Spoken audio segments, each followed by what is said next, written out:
کرتے ہیں. بسم اللہ الرحمن الرحیم. السلام علیکم. میں ہوں آپ کا ہاتھ ساتھی میزبان رانا طیب محمود ایڈوکیٹ، اور آج ہم بات کریں گے اپیل ان کرمنل کیسز کے بارے میں، اور یہ جانیں گے میاں صدی عباس ایڈوکیٹ صاحب سے، جو معروف قانون دان ہیں اور ننکانہ بار ایسوسی ایشن کی جانی مانی شخصیت ہیں. میاں صاحب السلام علیکم. وعلیکم السلام. تھینک یو طیب. اور میاں صاحب حال چال ٹھیک ہیں آپ کے؟ کیسے ہیں؟ جی الحمدللہ، آپ کا بے حد شکریہ. میں اللہ کے کریم سے، اللہ کے کرم سے بالکل ٹھیک ہوں. آپ سنائیں، ٹھیک ہیں؟ جی الحمدللہ، بہت شکریہ. ہماری دعوت پہ آپ ننکانہ سے شیخوپورہ تشریف لائے، آپ کی محبتوں کا بہت بہت شکریہ. تھینک یو، جزاک اللہ جی. چلیں جی حاضرین، ہم آج بات کریں گے ضابطہ فوجداری کے ایک اہم ٹاپک کے بارے میں، اپیل کے بارے میں ہم ڈسکس کریں گے میاں صاحب کے ساتھ. میاں صاحب ایک تو بتائیں کہ اپیل ہوتی کیا ہے، اور سی آر پی سی میں اس بارے میں کون کون سے سیکشنز موجود ہیں، اور اس بارے میں جو بھی آپ ڈیٹیل میں بتانا چاہیں وہ پلیز. فرسٹ آف آل، جب ہم اپیل کی بات کرتے ہیں، ویسے سی آر پی سی میں کوڈ آف کرمنل پروسیجر میں اپیل کے ورڈ کو ڈیفائن نہیں کیا گیا. ڈیفینیشن اس کی موجود نہیں ہے. اس کی اگر ہم ڈیفینیشن کی بات کریں تو ہمیں کسی لا سائٹ یا بلیکس لا ڈکشنری یا آکسفورڈ ڈکشنری سے ہمیں اس کی ڈیفینیشن ملے گی. آسان الفاظ میں اپیل یہ ہے کہ ایک عدالت سے کیس کو کسی ہائر کورٹ میں، کسی جو اس سے اپر کورٹ ہے اس میں لے کر جانا، تاکہ وہ اس کیس کے کویشچن آف فیکٹس اور کویشچن آف لاس کو مد نظر رکھتے ہوئے ایک ٹھیک فیصلہ کر سکے. یعنی کہ ہم اپیل اس وجہ سے بھی کرتے ہیں کہ نچلی کورٹ سے وہ فیصلہ نہیں ہو پاتا، یا وہ انصاف کے تقاضے پورے نہیں ہو پاتے، یا اس کو وہ فیصلے کی آسان طریقے سے یا اچھے طریقے سے وہ فیصلے کو جج نہیں کر سکتی. تو اس وجہ سے ہم اس فیصلے کے خلاف اپیل جو ہے وہ اس کورٹ سے عموماً ہائر کورٹ میں اپیل فائل کرتے ہیں. جب ہم ضابطہ فوجداری میں اپیل کی بات کرتے ہیں تو یہ یاد رکھیں کہ اس کو ضابطہ فوجداری میں کوڈ آف کرمنل پروسیجر میں سیکشن 404 سے 431 تک کے جو سیکشنز ہیں سی آر پی سی کے، وہ ریلیٹ کرتے ہیں اپیل کے متعلق. اور اس کے علاوہ volume 3 chapter 25 part A, E and R, high court rules and orders, وہ بھی اپیل سے ریلیٹ کرتے ہیں. بالکل ٹھیک ہے. اپیلز کے آگے مختلف اقسام بھی ہیں. جی ٹھیک ہے، اس میں اپیل اگینسٹ ایکویٹل بھی ہے، اپیل اگینسٹ کنوکشن بھی ہے. ٹھیک ہے، اور اپیل اگینسٹ جو کنوکشن ہے اس میں آپ نے سزا کے خلاف، سزا کے آرڈر کے خلاف اپیل کرنی ہوتی ہے، اور ایکویٹل میں آپ نے اگر کوئی ملزم بری ہو جاتا ہے تو اس کی بریت کے خلاف آپ نے اپیل دائر کرنی ہوتی ہے. بالکل ٹھیک ہے. اس میں آپ ہمیں یہ بتائیں کہ ایک تو اپیل کی کون کون سی اقسام ہیں، دوسرا آپ ہمیں یہ گائیڈ کریں گے کہ یہ کہاں دائر کی جاتی ہے. ٹھیک ہو گیا. فرسٹ آف آل تو اپیل کی اقسام وہی appeal against conviction, appeal against acquittal, اور اس کی ایک سب کیٹیگریز بھی ہیں کہ appeals in session court, appeals in high court and appeals in supreme court. اب ہم جہاں تک سیشن کورٹ کی بات کریں تو 408 جو سیکشن ہے وہ اپیل اگینسٹ کنوکشن کی بات کرتا ہے اگر جو سزا جو ہے وہ کسی مجسٹریٹ یا اسسٹنٹ مجسٹریٹ، جو عموماً ہم مجسٹریٹ سیکشن 30 یا دفعہ 30 کے مجسٹریٹ کو کہتے ہیں، وہ اگر کسی مقدمے میں کسی ملزم کو سزا دے دیتے ہیں تو ان کے آرڈر کے خلاف اپیل جو ہے وہ متعلقہ سیشن کورٹ میں ہوگی. لیکن آگے چل کے سیکشن 408 کی جو سب کلاس بی ہے اس میں یہ لکھا ہوا ہے کہ اگر وہ سزا جو دیتے ہیں، جو مجسٹریٹ سیکشن 30 یا دوسرا جوڈیشل مجسٹریٹ ہے، وہ سزا اگر دیتا ہے اور اس کی جو سزا کی میعاد ہے وہ 4 سال سے زیادہ ہے، یعنی کہ 4 سال سے اوپر جتنی بھی وہ سزا دیتا ہے، تو دین اب ان صورتحال میں جو اپیل اگینسٹ کنوکشن ہوگی وہ ہائی کورٹ میں ہوگی، اب سیشن کورٹ میں نہیں ہوگی. اور اس کے علاوہ سیکشن 124 پی پی سی، اس میں اگر کسی ملزم کو کنوکٹ کیا جاتا ہے، اس کو سزا دی جاتی ہے، تو اس کی بھی اپیل جو ہے وہ ہائی کورٹ میں ہی جائے گی. باقی مختلف آرڈرز ہوتے ہیں جس میں سیکیورٹی کے حوالے سے کچھ آرڈرز ہوتے ہیں. دوسرا سیکشن 86 کے آرڈرز ہوتے ہیں، سیکشن 133 CRPC کے کچھ آرڈرز ہوتے ہیں جو عموماً مجسٹریٹس کی ہی ڈومین میں آتے ہیں.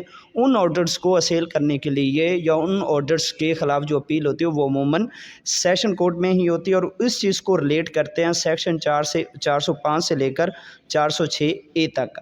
اب بات کرتے ہیں کہ سیشن کورٹ کے آرڈرز کے خلاف جو ہے وہ اپیل کہاں ہوتی ہے، وہ جو اپیل اگینسٹ کنوکشن ہوگی.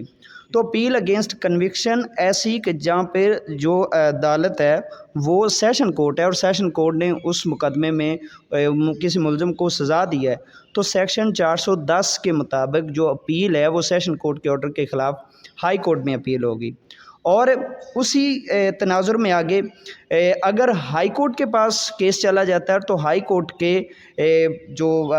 کے فیصلے کے خلاف جو ہے وہ 411A کے تحت وہ سپریم کورٹ میں اپیل چلی جائے گی، اپیل اگینسٹ کنوکشن. ٹھیک ہے. اور جہاں پر ہم بات کریں اپیل اگینسٹ اکویٹل کی، جو اس کی دوسری مین کائنڈ ہے کہ آپ اگر کوئی شخص بری ہو جاتا ہے تو اس کی اپیل کہاں پر ہونی ہے. جو اگر کوئی بھی شخص بری ہو جاتا ہے، کوئی بھی شخص چاہے مجسٹریٹ بری کرتا ہے، سیکشن 30 کا مجسٹریٹ بری کرتا ہے، سیشن کورٹ سے بری ہوتا ہے، تو اس کی always appeal against acquittal section 417 کے مطابق اس کی ہائی کورٹ میں ہی ہوگی. اور اگر چلان کیس ہے تو وہ 30 دن کے اندر ہوگی. ٹھیک ہے. اور اگر کمپلیننٹ کیس ہے تو اس میں اس کو لیو ٹو اپیل اس کو فائل کرنی ہوتی ہے، جو عموماً 60 دن کے اندر اس کو اپیل ہائی کورٹ میں فائل کرنی ہوتی ہے. اور مزید ایک ٹائم فریم لیمٹ دی گئی ہے کہ اگر appeal section 354A 376 377A 377B اور 376A PPC کا اگر کوئی کیس ہے تو دین اس اپیل کا جو فیصلہ ہے وہ 6 ماہ کے اندر ہو جانا چاہیے. جی یہ کائنڈز ہیں. اس میں اگر لمیٹیشن ٹائم گزر جائے تو اس بارے میں کیا ہمارے پاس کیا ریمیڈی اویلیبل ہو سکتی ہے؟ یعنی کسی وجہ سے ہم appeal on the time being نہیں کر سکتے تو ایسی صورت میں ہم کیا کریں گے؟ اگر اس میں آپ کے پاس ٹائم فریم ایک آیا اور ٹائم فریم گزر چکا ہے، دین آپ کو لمیٹیشن ایکٹ کے مطابق آپ کو سیکشن 5 کے کانڈونیشن آف ڈیلے کی اپلیکیشن ساتھ میں فائل کرنی ہوتی ہے، اور اس میں آپ نے اپنی لمیٹیشن کو پروو کرنا ہوتا ہے کہ یہ لمیٹیشن کوئی ایسی مجبوری بن گئی تھی، ایسے معاملات تھے جن کی وجہ سے میں ان ٹائم جو وہ اپیل پریفر نہیں کر سکا، میں اپیل دائر نہیں کر سکا، اور عدالت جو ہے وہ کانڈونیشن کی جو اپلیکیشن ہے اس کو منظور کرنے کے بعد اپیل کو انٹرٹین کر سکتی ہے. ٹھیک ہے. اچھا میاں صاحب یہ بتائیں کہ اگر ملزم جیل میں چلا جائے تو ایسی صورت میں اپیل کا کیا طریقہ کار کیا جا سکتا ہے؟ جب اگر ملزم کو سزا ہو جاتی ہے اور وہ جیل میں واپس دوبارہ چلے جاتا ہے ججمنٹ ڈے کے بعد، تو اگر وہ اپنی اپیل کے خلاف اپنی کیس میں اپنی جو اس کی سزا ہے اس کے خلاف اگر اپیل دائر کرنا چاہے گا تو وہ جو آفیسر انچارج آف جیل ہوگا متعلقہ جیل کا، اس کے ذریعے اپنی اپیل جو ہے وہ متعلقہ کورٹ میں فائل کرے گا، اور اس کو جو سیکشن ریلیٹ کرتا ہے وہ 420 CRPC سیکشن ڈیل کرتا ہے. ٹھیک ہے. اپیل کے دوران ضمانت ہو سکتی ہے؟ جی بالکل، اپیل کے دوران ضمانت ملزم کی ہو سکتی ہے جب اپیل چل رہی ہو، اور اپیل کے دوران ملزم کی ضمانت کے حوالے سے ایک ٹائم فریم بھی دیا گیا ہے، ایک لیجسلیشن بھی دی گئی ہے. ٹھیک ہے، کہ اس کا یہ بنیادی حق ہے. اس کو ہم بولتے ہیں کہ اپیل بیل ان اپیل. ٹھیک ہے، بیل ان کنوکشن یا بیل آفٹر کنوکشن یا بیل ان اپیل. ٹھیک ہے، اس کو جو ہمارے پاس سیکشن ڈیل کرتے ہیں وہ 426 CRPC، اور اس کے ساتھ ہیلپ لی جا سکتی ہے 435 کی. ٹھیک ہے، اور 426 کے تحت اس کی سسپینشن ہوتی ہے کہ جو کنوکشن ہوتی ہے اس کو فار دا ٹائم بینگ سزا کو معطل کر دیا جاتا ہے، سسپینڈ کر دیا جاتا ہے، اور سسپینڈ کرنے کے بعد ملزم کو بیل پر رہا کیا جاتا ہے اس وقت تک کہ جب تک اس اپیل کا فیصلہ نہیں ہوتا. اور جب ہم 426 کی بات کرتے ہیں اس میں ایک ٹائم فریم دیا گیا ہے کہ اگر ملزم کو جو سزا دی گئی ہے وہ 3 سال تک ہے اور اس کی اپیل کا فیصلہ 3 ماہ کے اندر نہیں ہوتا تو وہ اس 426 کے تحت بیل کا حقدار ہے. اگر اس کی جو سزا ہے وہ 3 سال سے لے کر 7 سال تک ہے اور اس کی اپیل کا فیصلہ 1 سال کے اندر نہیں ہوا، دین بھی وہ 426 کے تحت بیل کا حقدار ہے. اور اگر اس کی جو پنشمنٹ ہے وہ 7 سال سے لے کر عمر قید تک ہے اور اس کی اپیل کا فیصلہ 2 سال تک نہیں ہوتا، دین بھی وہ 426 کے تحت بیل کا حقدار ہے.